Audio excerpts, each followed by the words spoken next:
the commission that just landed in his inbox is unlike anything he's attempted before. That's amazing. I feel like being let in on a little secret here. It's a 3D X-ray of an ancient skull, or rather, the pieces of one. I had hoped that the skull would be in a bit better condition. The specimen is very crushed and distorted. I'm a bit overwhelmed because it's a pretty big challenge, so I've got my work cut out for me.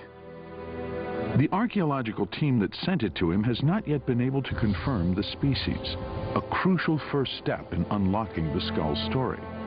But Dayak thinks he may be able to help. I just feel like what this can tell us possibly about our origins as a species, you know, is priceless. It's a tale that began half a world away with the find of a lifetime.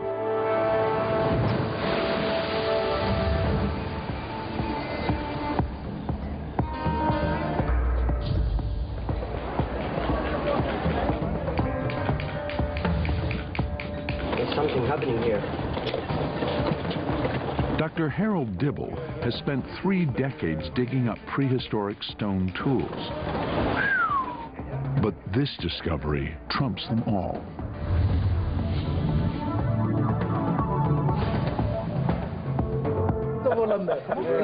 Hey, that looks good, huh? I've never found a skull before.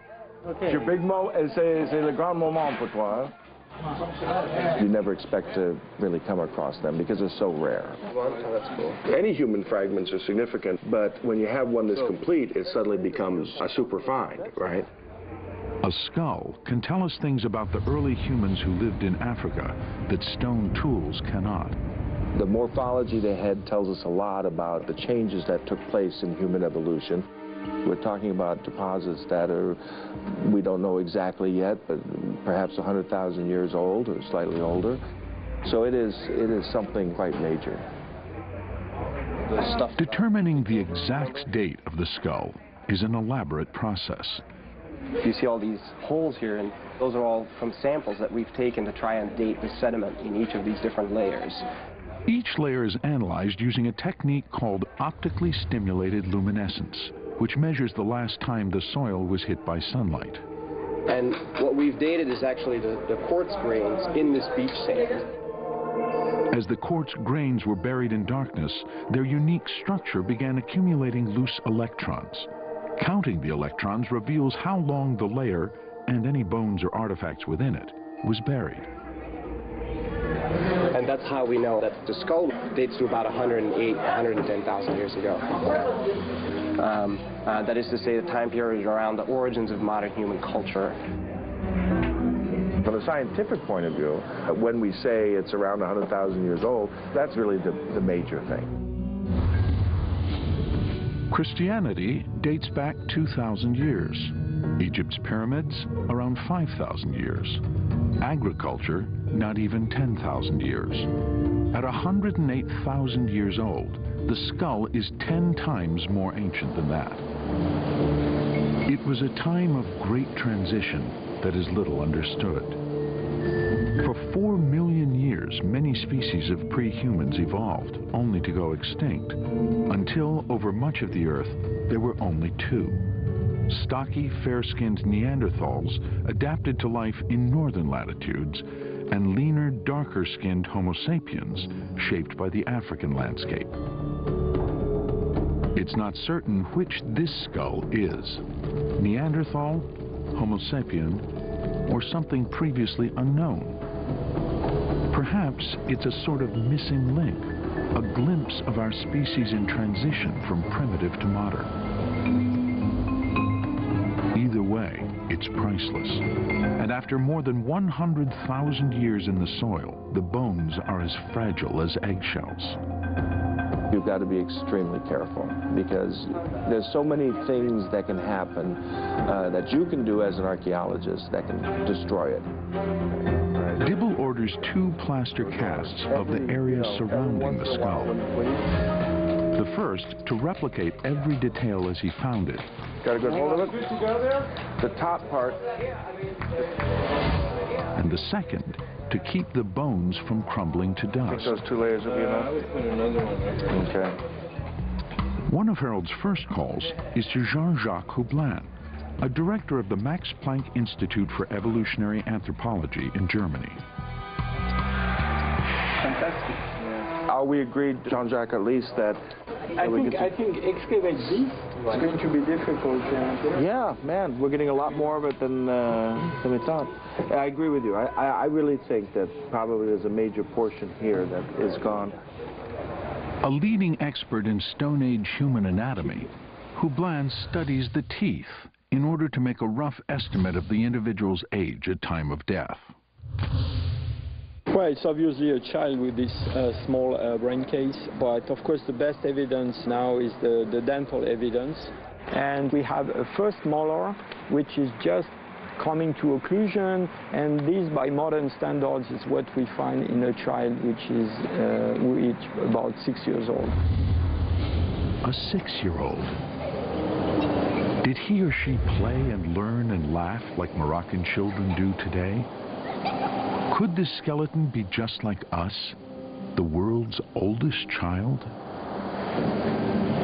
I must say, to have a child in this window of time, say 100,000 to 150,000 in Africa, in North Africa, is extremely important. Finding a child intact gives us a chance to understand how these people grew up, right? What kinds of changes they went through, developmental changes, just like we do as we're growing up. Fragmentary as it is, this is the most complete juvenile ever found in Africa for the critical 70,000-year window of time when our species first emerged. Dibble doesn't know yet if it is male or female, but he decides on a feminine Moroccan name, Bushra. It means good news, and of course it's Moroccan, so I figured it's a natural. The skull will be taken to a lab equipped with the latest analytical tools. But as they mark out a block of sediment for removal, they make a fresh discovery. So what do we got here? We have a series of ribs. It's not just one isolated, it's several. Actually, this looks like a clavicle, this stuff. Okay. And so it could pretty much be the upper part of the trunk of this child. Bushra isn't just a skull, she's a skeleton, or at least part of one. They find pieces of her upper torso, and perhaps her leg. We may have to remove a bigger part of the site.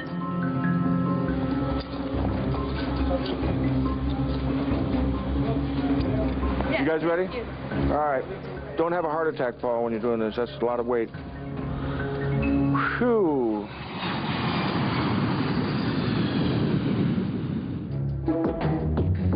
The half-meter cube of Moroccan cave has been brought to the world's premier research facility for human evolution, the Max Planck Institute.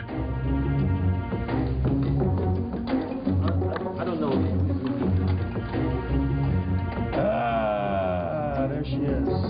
Bushra seems to have survived the trip. Now she must be freed from her plaster shell. As the team prepares, word spreads among the Institute's prestigious researchers. Bushra is a celebrity. Do the honors. I'll tell you, cut. With all eyes focused on their work, the team crosses their fingers, hoping to at last catch a glimpse of Bushra's face.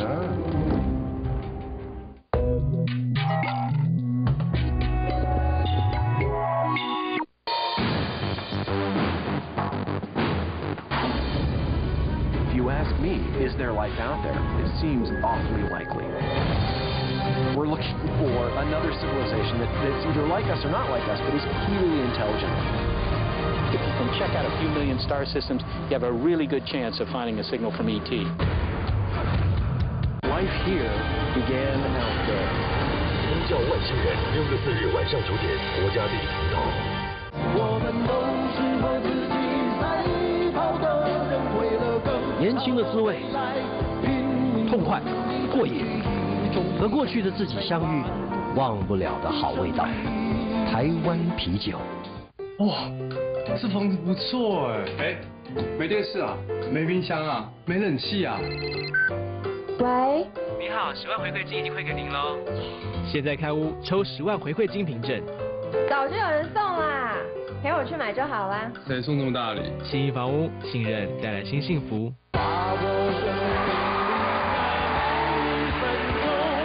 为梦想全力以赴，爽快再进，和过去的自己相遇，忘不了的好味道，台湾啤酒。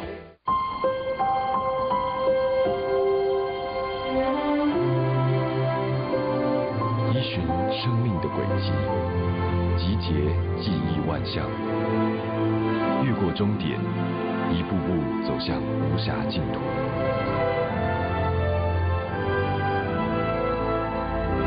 安藤忠雄、王霞军双大师联手打造，极上品味来世豪宅，龙岩无暇。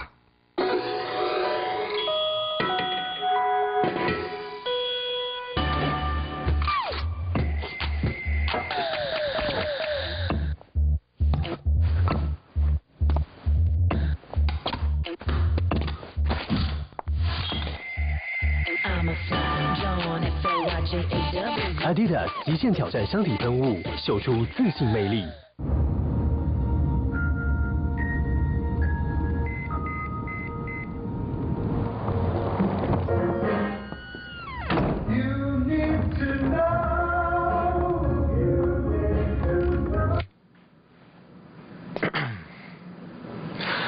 Also attention assist. You need to know.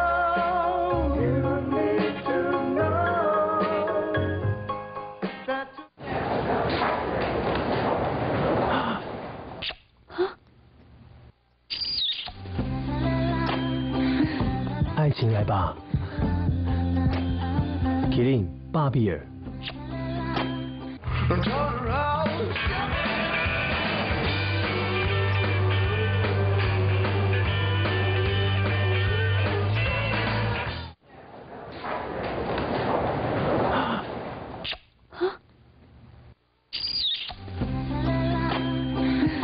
爱情来吧 ，Killing 巴比尔。